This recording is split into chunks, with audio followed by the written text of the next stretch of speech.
నమస్తే అండి, నా పేరు డాక్టర్ శివరామ్ కృష్ణకొండ. నేను కన్సల్టెంట్ ఫిజిషియన్ విరించి హాస్పిటల్స్లో పనిచేస్తున్నాను. బియ్యం, రైస్, అన్నం, సో డిఫరెంట్ పేర్లు ఉన్నాయి. అయితే దీంట్లో రకాలు కూడా ఉంటాయి. వైట్ రైస్ అని ఉంటుంది, బ్రౌన్ రైస్ అని ఉంటుంది. సో మనం డైలీ చాలామంది కామన్గా వాడేది పదార్థం వైట్ రైస్, తెల్ల బియ్యం. సో దానివల్ల వచ్చే పౌష్టికాహారాలు ఉంటాయి, కాదనట్లేదు. రైస్లో కూడా పౌష్టికాహారాలు ఉంటాయి, కానీ గోధుమలతో కంపేర్ చేస్తే వైట్ రైస్లో ఉండే పౌష్టికాహారాలు కొంచెం తక్కువగానే ఉంటాయి.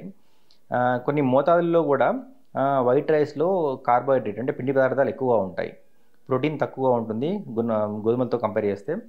ఫ్యాట్ కూడా తక్కువ ఉంటుంది, కానీ గోధుమల్లో కొంచెం ఎక్కువ ఉంటుంది ఫ్యాట్, అంతే తప్ప గోధుమల్లో ప్రోటీన్ కంటెంట్ చాలా ఎక్కువ ఉంటుంది, కార్బోహైడ్రేట్ తక్కువ ఉంటుంది.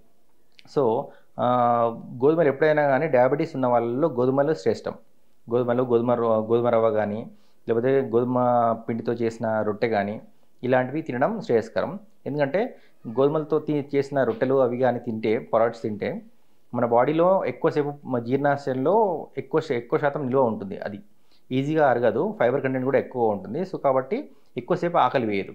అదే రైస్ అలా కాదు. రైస్ అనేది సింపుల్ కార్బోహైడ్రేట్ అంటాము. అది తొందరగా కరిగిపోతుంది, తొందరగా షుగర్ లెవెల్ పెంచేస్తుంది, ప్లస్ మళ్ళీ తొందరగా ఆకలిస్తుంది. సో దీనివల్ల బరువు పెరిగే అవకాశం ఉంటుంది, షుగర్ లెవెల్స్ కూడా కంట్రోల్లో ఉండవు. సో పౌష్టికాహారంగా చూసుకున్నా కానీ మనకు రైస్లో కంటే గోధుమల్లో ఈ ఐరన్ కానీ, లేకపోతే మెగ్నీషియం, ఫాస్ఫరస్, కాల్షియం కంటెంట్ ఎక్కువ ఉంటుంది. ఐరన్ కంటెంట్ రైస్లో కూడా ఉంటుంది, కాకపోతే వీటిలో కొంచెం ఎక్కువ ఉంటుంది. అండ్ ఫోలిక్ యాసిడ్ కూడా నీటిలో సమానంగా ఉంటాయి. సో ఎటువంటి ఎలా చూసినా కానీ గోధుమలు రైస్ కంటే కొంచెం పౌష్టికాహారంలో ఎక్కువ ఉంటాయి. కాకపోతే కొంతమందికి గోధుమల్లో గ్లూటెన్ అనే పదార్థం కూడా ఉంటుంది, అది కొంతమందికి పడదు.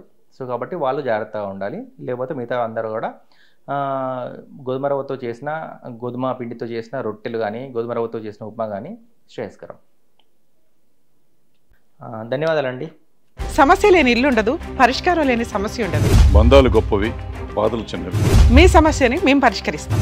రండి, మాట్లాడుకుందాం.